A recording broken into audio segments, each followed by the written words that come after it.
En dat brengt mij bij de discussie over het sociaal minimum. Dit kabinet staat voor gelijkwaardigheid en wil zich daar ook volledig voor inzetten. Bonaire, Saba en Sint-Eustatius verdienen het om een gelijkwaardig deel van Nederland te zijn.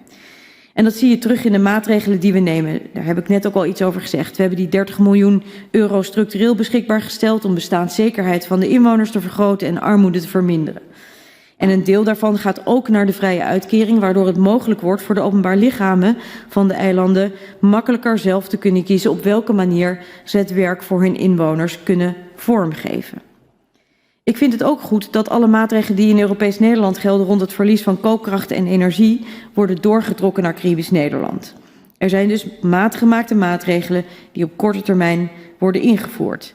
Niet alleen maar zorgen we in 2023 voor het eenmalig extra 16 miljoen euro beschikbaar stellen om de koopkracht te verbeteren, maar daarnaast gaat de kinderbijslag en de AOV omhoog en zullen de accijnzen dalen. En ik ben blij dat we die steun kunnen bieden voor degenen die het hard nodig hebben. En we blijven natuurlijk steeds monitoren of dat voldoende is. Maar ik ben extra verheugd dat ik samen met de minister voor Armoedebeleid u kan meedelen dat wij de ambitie hebben om in 2024 een sociaal minimum vast te stellen. Onderzoek begint daarvoor volgend jaar. En dat is 2 jaar eerder dan we oorspronkelijk hadden voorzien.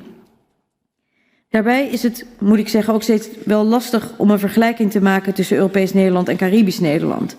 Maar de regeling die nu voor ligt in de komende tijd gaat ervoor zorgen dat er voor iedereen geldt dat er moet worden gewerkt aan het zorgen voor een betere leefbaarheid door minder hoge kosten en het vaststellen dus van dat sociaal minimum.